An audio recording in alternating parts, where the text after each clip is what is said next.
달란트 비유는 주님을 기다리는 이 성도들이 기다리는 동안에 어떻게 충성을 해야 하나 하는 것에 대해서 말씀을 하고 있습니다.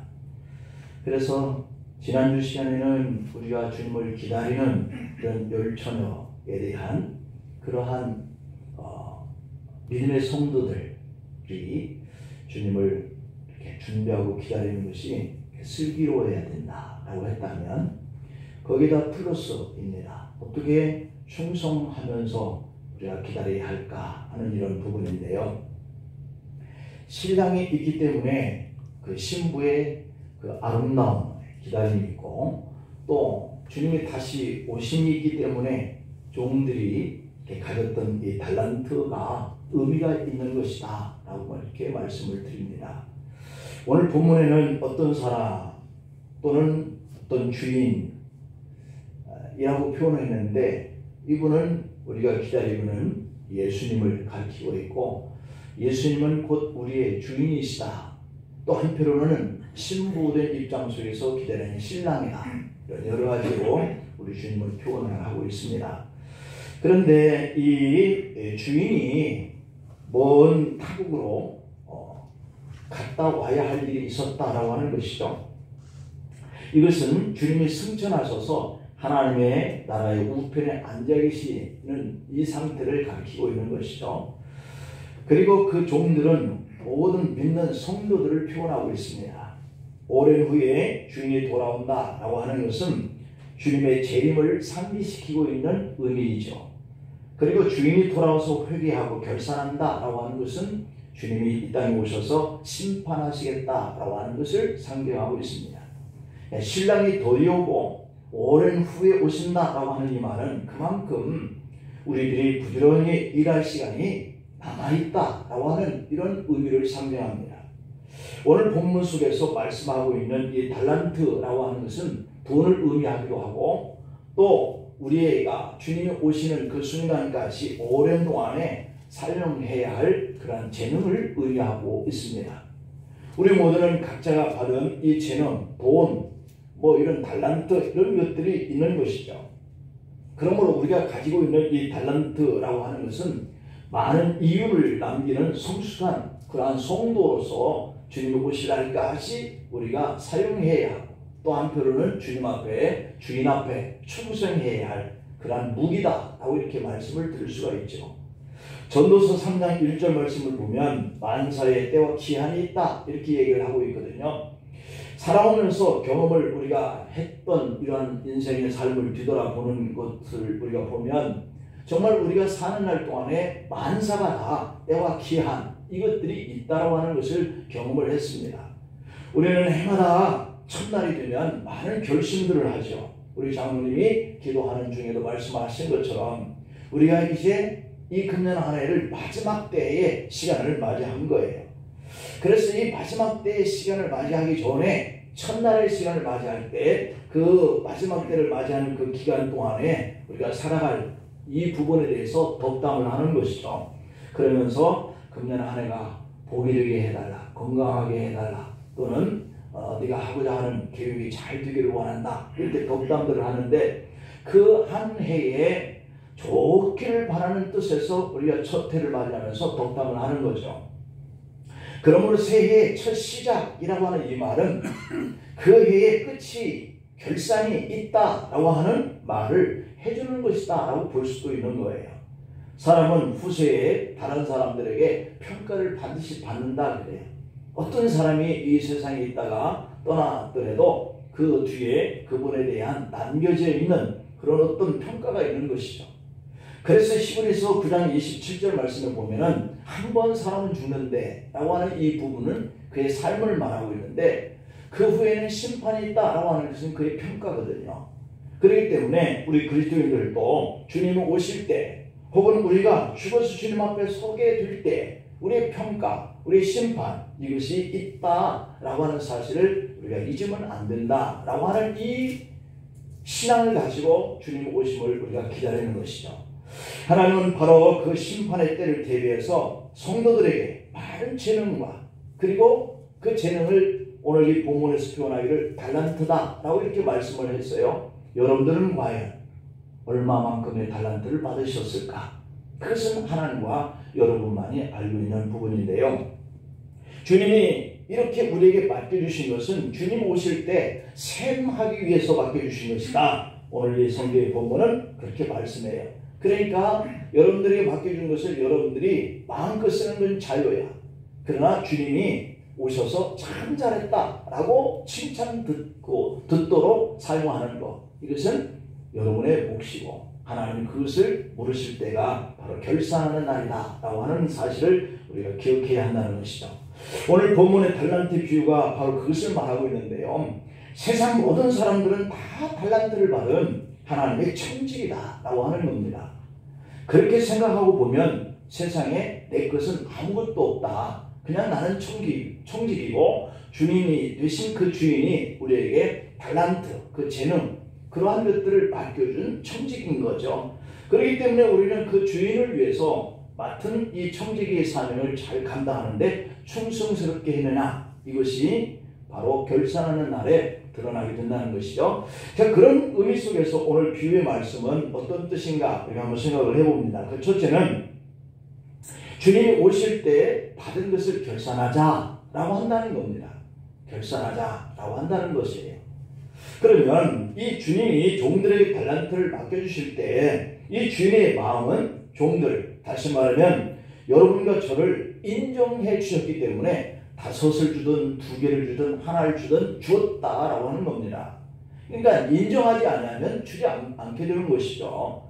디모데전서 1장 12절 말씀을 보면은 나를 능하게 하신 그리스도 예수 우리 주께 내가 감사함은 나를 충성되이 여겨 내게 직분을 맡기시니 라고 이렇게 표현하고 있어요.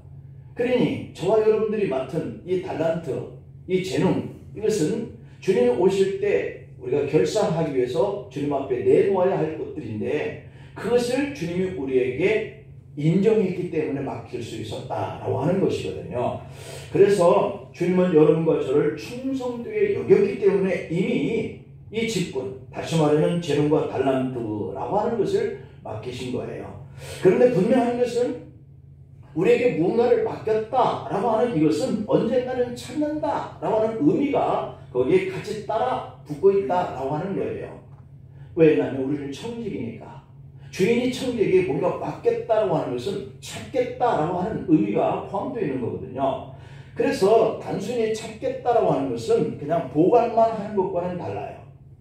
맡겼다라고 하는 것은 결산하자라고 하는 그런 의미가 있기 때문에 사실은 하나님 우리를 그것을 맡길 때는 나 자신에게 인정함이 없이는 맡길 수 없는 것이죠. 우리도 그렇잖아요. 누구에게 돈을 좀 맡길 때 그 사람을 내가 맡겨도 되겠다라고 하는 인정을 하기 때문에 맡길 수 있는 거잖아요. 그런데 의심이 되고 불안하다 그런다면 어떻게 맡기겠어요? 그것과 같은 거예요. 하나님 우리를 인정하셨기 때문에 이러한 달란트와 직분을 맡겼다라고 하는 거거든요. 그래서 사람은 어디서나 인정받는다라고 하는 것만큼 기분 좋은 일은 없어요. 동생이 있는 아기가 동생을 못 살게 구는 거예요. 혼자 자라는 아이가 부모를 귀찮게 하는 행동을 하는 거예요. 왜 그럴까요? 그것은 자기 자신이 인정받으려고 하는 행동이라는 겁니다. 다른 말로는 관심이라는 거예요. 아이가 동생을 괴롭히는 것은 내가 부모에게 관심을 가져야 되겠는데 부모가 동생에게만 관심을 두니까 아이를 괴롭히는 거예요. 혼자 있는데 부모에게 말씀을 듣고 그 부모가 자기에게 와서 너 왜 이걸 했어? 왜 이런 행동을 했어? 라고 하는 것을 자꾸 자기에게 관심을 가지게 하기 위한 행동이라는 거예요. 그러니까 아주 이 녀석 아주 못됐어 라고 하는 이 표현을 반대로 역설적으로는 나 좀 관심을 좀 갖고 싶어요. 나 좀 관심을 좀 받고 싶어요. 이런 행동이라는 거예요. 이처럼 우리는 어려서부터 누군가에게 인정받기를 원한다는 것이죠. 금년에 여러분들이 어디서나 다 인정받아 여기까지 오게 되었다라고 하는 이 사실을 믿기를 바랍니다. 직장에서나 가족들에게나 친구들에게나 그리고 교회에서 인정을 받으면 하나님도 여러분을 인정하시는 줄로 믿기를 바라요. 그런데 우리가 한 가지 기억할 것은 하나님이 많이 준 후에는 많이 거두시겠다고 하는 이 의미도 같이 포함되고 있다는 거예요. 작게 준 자에게는 그래 그냥 너 하고 싶은 대로 해라 이러지만, 많이 준 사람에게는 그만큼 많이 줬기 때문에 관심도가 더 많다는 것이죠. 그래서 누가복음 12장 46절 48절까지의 말씀을 보면은 그런 내용이 있어요. 생각하지 않은 날에 알지 못하는 그 시각에 그 종의 주인이 이르러 어미 때리고 신실하지 않은 자의 받는 벌에 처하리니, 주인의 뜻을 알고도 준비하지 아니하고 그 뜻대로 하지 아니한 종은 많이 맞을 것이요. 그러니까 뜻을 다 알면서도 그렇게 맞추지 못했어. 주인의 뜻에 맞추지 못했으니까 더 많이 맞는 거예요. 그런데 알지 못하고 맞을 일을 행한 종은 적게 맞으리니. 왜? 내가 실수야. 이거는 실수. 고의적인 것이 아니죠. 물론 많이 받은 자에게는 많이 요구할 것이요, 많이 맡은 자에게는 많이 달라 할 것입니다. 그랬어요. 그러니까 내가 다른 사람들보다 더 많은 것들을 세상에 가지고 살 수 있는 달란트, 이런 재능, 이런 돈, 이런 것들을 가지고 있다면 그만큼 주님이 나중에 책임을 더 많이 묻겠다, 이런 뜻이 포함되어 있다라고 하는 것이에요. 그러므로 우리는 주님으로부터 받은 이 재능과 은사를 잘 활용하고 나눠줄 자에게는 나눠주고 뿌릴 자에게는 뿌리라, 이렇게 얘기를 하고 있는 거죠. 그리하면 주님이 다시 오실 때에 누가복음의 12장 42절 43절을 보면은 주께서 이르시되 지혜 있고 진실한 청지기가 되어 주인에게 그 집 종들에게 맡아 때를 따라 양식을 나눠줄 자가 누구냐? 이게 주님이 찾는 바이죠. 맡겨주신 의도죠. 그때 43절에 보면 주인이 이럴 때에 그 종이 그렇게 하는 것을 보면 그 종은 복이 있다, 이렇게 얘기합니다. 이 복이 있다고 하는 이 말씀이 굉장히 많은 것들을 내포하고 있어요. 하늘의 상급이 많다라고 하든지, 하나님의 즐거움과 그리고 그 예비된 그 자리에 함께 참여할 수 있게 한다든지 라고 하는 여러 가지 뉘앙스가 있는 거죠. 어쨌든 이렇게 주인의 뜻을 잘 알고 그분이 오실 때를 준비하면서 열심히 했더니 와가지고 그 종이 그렇게 하는 것을 보니까 이 종에게 뭐라고 그러겠어요? 얼마나 칭찬을 하지 않겠어요? 그래서 어떤 사람이 신경통을 낫게 하는 특별한 비법을 조상 대대로 물려받았다 그럽니다. 많은 의사들이 그 사람에게 그 비법 좀 가르쳐 주세요 라고 막 가서 이렇게 아무리 애를 썼는데도 자기만의 그 비법으로 절대 다른 사람에게 가르쳐 주지 않았다라고 하는 거예요. 그러다가 어느 날 외출을 하고 돌아오는 길에 교통사고를 나서 세상을 떠나게 되었습니다. 그러자 그 비법은 대가 끊겨버리고 말았어요. 아무도 알려주지 않았으니까. 어떤 가정에 시어머니와 그리고 며느리와 함께 살았어요. 그런데 어머니가 하는 이 빨래와 시어머니가 하는 이 빨래를 이렇게 보면 차이가 나는 거예요. 언제든지 시어머니가 하시는 그 빨래는 며느리가 하는 것보다 훨씬 더 희고 깨끗한 거예요. 자, 그러다가 시어머님이 병이 깊어서 유증하게 되었을 때 며느리는 마침 그 일이 생각나서 어머니에게 그 비법을 물었대요. 어머니가 하는 이 빨래는 어떻게 그렇게 희고 그렇게 깨끗합니까? 그 비법 좀 가르쳐 주세요 라고 했다잖아요. 그랬더니 어머니가 숨을 헐떡이는 이런 가운데 속에서도 마지막 한마디 운을 떼시니라 꽉 짜라 그랬다는 거예요. 꽉 짜라. 여러분, 이 빨래가 희고 깨끗하게 보여지는 그 비법은 꽉 짜는 데 있었다라고 하는 겁니다. 신경통을 낫게 하는 의사는 비법을 가르치지 않고 교통사고를 죽었어요. 만약에 며느리가 시어머니에게 묻지 않았다라고 한다면 자기에게 가지고 자기만이 있는 이 비법을 며느리가 알지 못한 채 그냥 시어머니도 돌아가시고 말았을 거예요. 그래서 우리의 물질과 이 재능과 능력이라고 하는 것은 땅에 묻어두면 안 된다라고 하는 거예요. 열차 안에서 한 남자가 아기를 안고 있는데 그 아이가 너무 울어대는 겁니다. 실내가 술렁거리기 시작합니다. 아이 아빠는 땀을 뻘뻘 흘리면서 아이를 자꾸 달래보지만 아이는 그냥 계속해서 울어대는 거예요. 그때 이 우동성으로 아이 좀 제발 좀 조용히 시켜라고 소리를 치고 막 그럽니다. 남자는 그저 죄송하다는 말뿐입니다. 그러다가 사정 얘기를 합니다. 사실은 이 아이 엄마는 이 어린 것을 두고 병이 나서 어제 세상을 떠났습니다. 그리고 그 유언대로 고향에 가서 묻어주기 위해서 이 기차의 짐칸에 제 안에 시신도 같이 실려 있습니다. 그러자 그렇게 술렁대던 사람들이 조용해지기 시작합니다. 그래서 이놈이 저지 먹고 싶어서 이렇게 울대는 것을 내가 어떻게 방법이 없네요. 죄송합니다. 눈물을 흘리면서 주변의 사람들에게 사과를 합니다. 그러자 저쪽에서 한 여자분이 나오더니 애를 받아 안습니다. 마침 자기 아기도 젖을 막 주고 이제 아이가 잠이 들었는데 남아있는 씨 아이에게 먹여보겠습니다. 그리고 젖을 물리자 울음이 뚝 멈추는 거예요. 그렇습니다. 여러분, 우리가 말을 해야 하는 것도 중요하지만 그 말을 듣고 사람들이 자신이 이러한 일들을 해결할 수 있는 재능을 가진 사람들이 나온다라고 하는 이 사실이에요. 마침 자기 아이도 이렇게 젖을 먹고 잠을 자는 이 엄마가 그 안에 있을 줄, 또 이 아이가 우는 이유가 바로 그러한 것 때문이다라고 하는 이 사실을 우리가 알게 되어지는 것, 이런 것들이 우리가 삶을 살아가는 데에 필요한 재능을 어떻게 어디에서 활용할 수 있느냐, 이러한 부분이에요. 여러분만이 이러한 다른 사람이 갖지 아니한 이런 재능을 가지고 있는 이런 사람이다라고 하는 이 사실을 늘 마음속에 생각하면서 살기를 바라요. 그러나 그것을 활용하지 아니하고 묻어두면 아무 의미가 없게 되어지는 것이죠. 훌륭한 인재가 우리 교회 안에도 많이 있는 줄로 믿습니다. 그런 재능과 은사를 주신 이유는 하나님을 잘 섬기라, 그리고 그 후에 주님이 오실 때 상 받게 되어지는 복된 사람이 되게 하기 위해서 우리에게 주신 재능이라고 하는 이 사실을 우리가 기억해야 할 줄 믿습니다. 두 번째로는 내가 받은 이 재능도 결산할 때가 있다라고 하는 사실을 알라는 거예요. 누가복음 13장 6절 7절 말씀을 보면 한 사람이 포도원에 무화과나무를 심었습니다. 그런데 심어놓고 와서 열매가 맺혔나 봤더니 열매가 없었다라고 하는 거, 얻지 못한지라라고 이렇게 되어 있어요. 그래서 이 포도나무에 그 열매가 없는 것을 본 이 주인은 포도원 지기에게 이렇게 말을 해요. 내가 3년을 와서 이 포도나무 밭에 심어놓은 이 무화과나무에서 열매를 구하는데 얻지 못하니까 찍어버리라. 어찌 땅만 버리겠느냐? 라고 했어요. 그랬더니 이 포도원지기가 하는 그 이야기가 그렇습니다.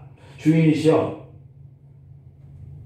이 포도밭에 있는 이 무화과나무를 잠깐만 그냥 금년에도 두세요. 그럼 내가 더 거름을 주고 잘 갖고 와서 내년에 열매가 없거든 그때 찍어도 늦지 않겠습니까? 라고 이렇게 얘기를 하죠.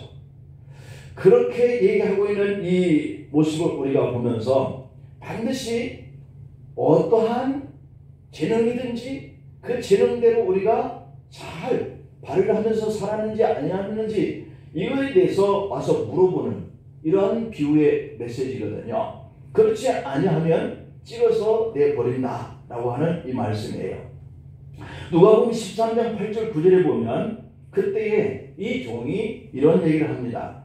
주인이여, 금년에도 그대로 두소서. 내가 두릅하고 기름을 주리니 거름을 주리니 그 후에 만일 열매가 열면 좋거니와 그렇지 않으면 찍어버리소서 라고 했다는 거죠. 한 해만 더 참아달라고, 내년에도 열매가 없으면 그때 찍어 불에 던지게 해달라 라고 이렇게 부탁을 합니다. 여러분, 이 말씀은 모든 것은 3년이면 판결이 난다 그런 뜻이에요. 사실 또 하나는 오늘 또 우리는 열매 맺는 유예받은 이 3년의 유예받은 이런 시간을 우리가 살고 있다, 이런 의미이기도 하죠. 우리가 지금 이 땅에서 살고 있는 것은 주님이 다시 오실 때까지 우리의 재능을 잘 활용하고 있는지 그 여부에 대한 유예의 시간을 보내고 있는 것입니다. 가벼운 죄를 범한 사람은 1년 유예, 2년 유예 이런 형을 주죠. 그런데 그 사람이 다른 또 범죄를 하면 그 유예시켰던 이 1년과 2년 형까지도 더 같이 플러스 해가지고 그 사람에게 형을 내리게 되는 이런 것이 바로 유예라고 하는 것이 가지고 있는 거거든요. 그래서 오늘 우리들이 살고 있는 이 시간 안에 주님이 오시지 않는 것은 유예의 기간을 우리가 살고 있는 것이다, 이렇게 우리가 생각하면 되고요. 우리가 이 말의 의미를 다시 한번 다른 각도 속에서 생각해 보면 예수 믿은 지 3년이 되면 뭔가가 있어야 한다라고 하는 의미이기도 해요.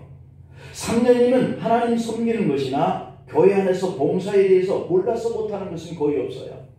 알면서도 안 하는 일에 대해서는 하나님 앞에 가서 할 말이 있어야 하겠죠.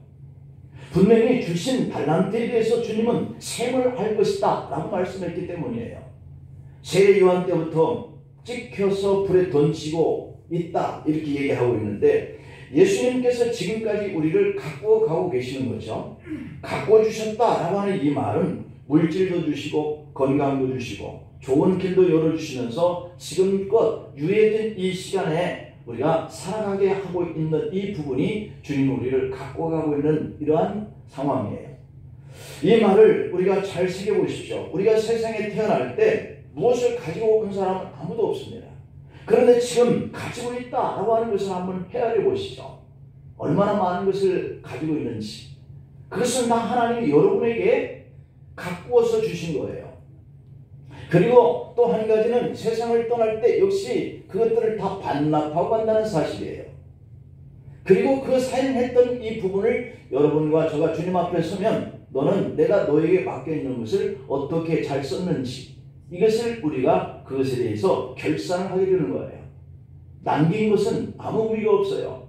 내가 주님 앞에 받았던 그것을 주님이 와서 어떻게 했니? 라고 할 때 내어놓는 것이거든요. 이 말의 뜻은 다 하나님께 받아 임시를 쓰고 누리고 살고 있고 다시 우리가 주님이 부를 때는 반납한다는 이런 뜻이죠. 그리고 그 후에는 주인에게 다시 돌려드리는 거예요. 그리고 남겨놓은 것은 주인이 또 원하는 사람에게 그것을 맡기는 것이거든요. 그리고 우리는 어디로 갈까요? 왔던 곳으로 하나님께로 돌아가거든요. 그런데 오늘 본문에 보니까 우리와 같은 한 사람이 큰 책망을 받습니다. 이 사람은 한 달란트 받은 사람인데 그는 낭비하지 않았다 이렇게 얘기하고 있는 것을 어떤 일에 하나도 사용하지 않고 주인 앞에 주인이여 당신도 받으소서 하고 내놓은 사람이에요. 손해보지도 않고 이익도 남기지 않은 사람이에요. 이 말을 다른 방향으로 생각해 보면 재능을 하나도 활용하지 않았다라고 하는 것이죠. 그러면 주인은 그것을 활용하라고 맡겼는데 가지고 그대로 있다가 내놓는 것은 책망받을 일이다 라고 하는 거거든요. 그래서 이 사람은 한 달란트 받은 사람인데 남들에게 악하다는 말도 듣지 않아요. 그렇다고 해서 선하다는 말도 안 들어요. 왜냐하면 있는 거 그대로 가지고 있었으니까. 평범하게 살았다는 의미도 돼요. 오늘날 세상에서 평범하게 살아가고 있는 사람들 중에 한 사람이 이 한 달란트를 쓰지 않고 그대로 주인 앞에 내놓은 사람이죠. 우리는 너무도 작은 것을 가지고 있기 때문에 누군가를 선하게, 선교에, 구제에 어떤 사람을 위해서 이렇게 써보려고 마음을 먹지도 못했어요. 왜요? 가지고 있는 것이 없다고 생각하고 있기 때문에. 그게 너무도 평범하죠. 이 평범한 사람에게 무슨 책망거리가 있겠나 라고 생각하겠지만 오늘 이 성경이 보니 그 평범한 것을 땅에 묻어둔 것이 책망의 원인이었어요. 그러므로 나에게 준 이 달란트가 작고 많고가 문제가 아니라 활용하지 않은 것에 대한 분명한 그러한 책임을 묻겠다 이런 뜻이죠. 여러분 안 될 사람은 늘 안 될 생각만 한다고 그럽니다. 실패하는 사람은 늘 생각이 실패하는 것에만 생각한다는 거죠. 그러나 성공하는 사람은 늘 성공만 생각해요. 그래서 민수기 14장 28절 말씀을 보면 그들에게 이렇게 얘기해요. 여호와의 말씀에 내 삶을 두고 맹세한다. 너희 말이 내 귀에 들릴 대로 내가 너에게 행하리니 라고 이렇게 말씀합니다. 늘 실패할 것만 말하고 있는 사람은 실패해. 늘 성공하고 잘 될 것만 말하는 사람은 성공하게 한다. 이게 주님이 귀에 들려진 대로 하겠다고 하는 의미예요. 여러분 하나님이 우리에게 달란트를 5개 혹은 2개 혹은 1개씩을 주신 것은 우리에게 형편과 사정이 가장 잘 맞도록 주님이 주신 거예요. 하나님이 우리를 너무 잘 아셔요. 많이 줘야 할지 적게 줘야 할지 이걸 너무 잘 아시는 분이 우리에게 그냥 그렇게 준 거예요. 형편에 맞게. 그런 의미거든요. 또 성공할 줄 믿고 준 거거든요. 잘할 줄 믿고 주셨어요. 하나님은 부족한 우리에게 직장도 주시고 사업장도 주시고 건강도 주시고 가정도 주시고 자녀도 주시고 우리에게 지혜도 주시고 그것들을 운영할 수 있는 방법도 주시고 지식도 주셨어요. 결국 다 주신 것이죠. 재물도 주시고 재능도 주시고. 그러니 금년에도 하나님과 셈할 때에 많은 것을 남겼습니다 라고 칭찬 듣기를 축복합니다. 얼마 안 남았지만. 그리고 이것은 주님이 이 땅에 오셔서 셈하실 때 이 상으로 연결되기도 한다는 거예요. 물론 이 부분에 대해서는 지난주에 준비하지 못한 이 부분에 대해서와는 좀 다른 차원이 있는 충성에 관계된 거기 때문에 이것은 구원과는 상관이 없어요. 상급과 관계 있는 것이죠. 잘하는 종에게는 천국까지 맡기셔서 그 즐거움에 참여케 하겠다 이렇게 말씀해요. 오늘 보면 21절과 23절을 한번 보죠. 21절과 23절의 말씀은 동일한 말씀이에요. 그 주인이 이르되 잘하였도다 착하고 충성된 종아 네가 적은 일에 충성하였음에 내가 많은 것을 네게 맡기리니 이게 상이잖아요. 네 주인의 즐거움에 참여할지어다 이게 상이에요. 여기 많은 것으로 맡긴다라고 하는 이 말은 천국까지 맡기겠다는 거예요. 그러므로 여러분 금년에도 이 결산의 시간을 우리가 맞이하게 또 되는데 주님 앞에서 어느 때인가 반드시 결산하게 될 때가 올 수 있는 의미를 우리에게 부여하고 있는 12월 달을 보내고 있죠. 주님이 맡겨주신 일을 잘 해내고 천국까지 얻기를 축복합니다. 마지막으로 복음도 결산할 때가 있어요. 복음도. 오늘 비교인 24절 25절을 보면 한 달란트 받았던 자는 와서 주인에게 말합니다. 당신은 굳은 사람이다. 심지 않은 데서 거두고 해치지 않은 데서 모으는 줄을 내가 알았으므로 두려워하여 나가서 당신의 달란트를 땅에 감추어 두었나이다. 보소서 당신의 것을 가지셨나이다. 이렇게 표현을 하고 있습니다. 자, 그런데 이 한 달란트 받은 사람의 그 태도를 보면 말이 많습니다. 우리가 5달란트, 2달란트 받은 사람은 주인이 올 때 주인이 보소서 장사에서 일을 남긴 그것입니다 하고 내놓았는데 이 한 달란트 받았던 이 종은 말이 많아요. 핑계가 많아요. 24절 25절에서 봤듯이 당신의 것이나 받으시라. 여기서 그의 핑계는 자신에게 달란트를 맡기신 이 주님이 굳은 사람이라고 핑계를 해요. 그리고 심지도 않고 거두지도 않는 분이라고, 심지도 않은 데서 거두는 분이라고 핑계를 해요. 해쳐놓지 않은 것에서 모시는 분이라고 핑계를 대요. 그는 주인을 악한 사람이다. 타인과 빗대서 말을 합니다. 여기서 이 굳은이라고 하는 이 단어는 스크레로스라고 하는 단어인데요. 박정하고 포악하며 거칠다 이런 뜻이거든요. 그러니까 이 종은 주인을 박정한 사람, 포악한 사람 이렇게 본 거예요. 세번역에서는 무서운 분이라고 이렇게 표현을 했어요. 하여튼 이 종은 주인을 악한 인격자로 몰아세우고 결국 자신은 불성실했는데도 불구하고 종으로서 직무 유기에 대한 변명을 주인을 악한 사람으로 핑계대면서 빠져나가려고 하는 거지. 또 심지 않은 데서 거두고라고 하는 이 뜻은 주인을 매우 질이 나쁜 구두쇠나 돈을 모으는데 광적이면서 투자하는 데는 아주 인색하며 타인의 노동력을 착취해서 불로소득을 얻는 그런 파렴치한 인간이라고 핑계를 대는 거죠. 이 말씀에는 은근히 주인을 비난하면서도 자신은 다른 두 종들보다 훨씬 달란트를 적게 받은 것에 대해서 주인에게 은근히 화를 분출하고 있는 핑계를 대고 있는 거죠. 또 해치지 않은 데서 모은다라고 하는 이 말은 수수한 곡식을 마당에 늘어놓고 말린 후에 키질을 하여서 결을 해쳐서 곡식을 모으는 이런 장면을 말하고 있거든요.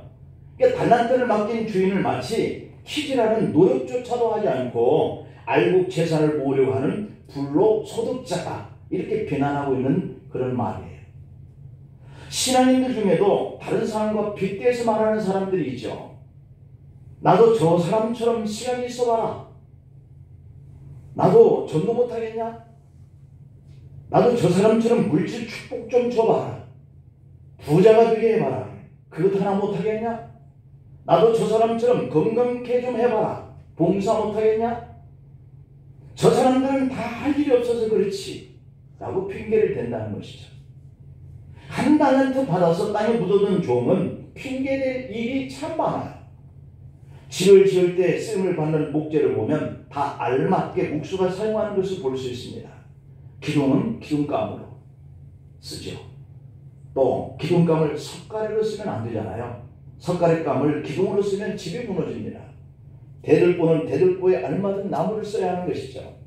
하나님은 우리의 재능을 다 아세요. 5달란트를 줘야 할지, 2달란트를 줘야 할지, 1달란트를 줘야 할지. 하나님이 무지하지 않습니다. 하나님 우리를 모르시지 않습니다. 많이 주면 헛된 일에 빠질 수 있는 사람인지, 작게 주면 그 일에 대해서 이렇게 핑계를 대고 일을 안 하는 것을 핑계로 합리화하는지, 이걸 너무도 잘 아시는 분이세요. 그래서 하나님은 다 쓰임새에 맞게 주시고 쓰신다는 거죠. 그래서 우리는 다만 핑계나 남들을 비교하면서 원망하면 안 된다는 거죠. 이게 바로 우리가 주님 앞에 설 때에 결산할 그런 부분이에요. 주님이 맡겨주신 것만큼의 최선을 다하면 될 줄 믿습니다. 교회에서 전부 다 목사님은 어떻게 하겠습니까? 교회에서 또 다 장로님은 어떻게 하겠습니까? 또 안수집사이거나 권사님은 또 어떻게 하겠습니까?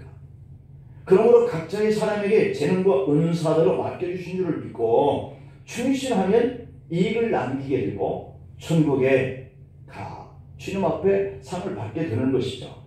여러분에게 시간이 있습니까? 그러면 기도하시고 전도하라는 거. 여러분에게 물질이 있습니까? 보내는 선교사를 하라고. 여러분에게 건강이 있나요? 교회에서 봉사하라고. 주님은 그 피값을 네게서 찾겠다 분명히 말씀하고 있거든요. 주님이 우리를 피 흘려서 구원하여 주셨는데 내가 아무것도 않고 복음을 위해서 아무것도 안 하면 주님이 내가 너를 위해서 흘린 그 피값을 너에게서 찾겠다 이래요.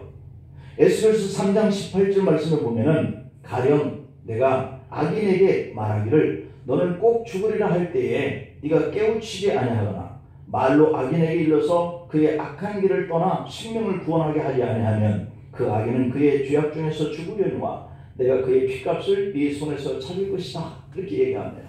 구원해야 할 자를 우리가 손을 놓고 아무 일도 안 하면 그 구원할 자는 다른 사람을 통해서 구원을 하겠지만 네가 하지 않은 그 일에 대해서는 내가 너를 피값을 찾겠다. 이것이 주님이 이 땅에 오셔서 하실 심판이라는 것입니다. 각자의 재능대로 하지 않으면 그것을 주님이 묻겠다는 것이죠. 주님이 맡겨주신 달란트대로 일을 안 하는 것이 문제다. 최선을 다해서 성실하게 못하는 것이 책망을 듣게 되는 것이다. 여러분 많이 하려고 하지 말고요. 나에게 맡겨주신 그 영향력 이것을 묻어주지 않고 주님이 오실 때를 대비해서 충성스럽게 살아갈 수 있기를 간절히 소망합니다. 기도하시겠습니다.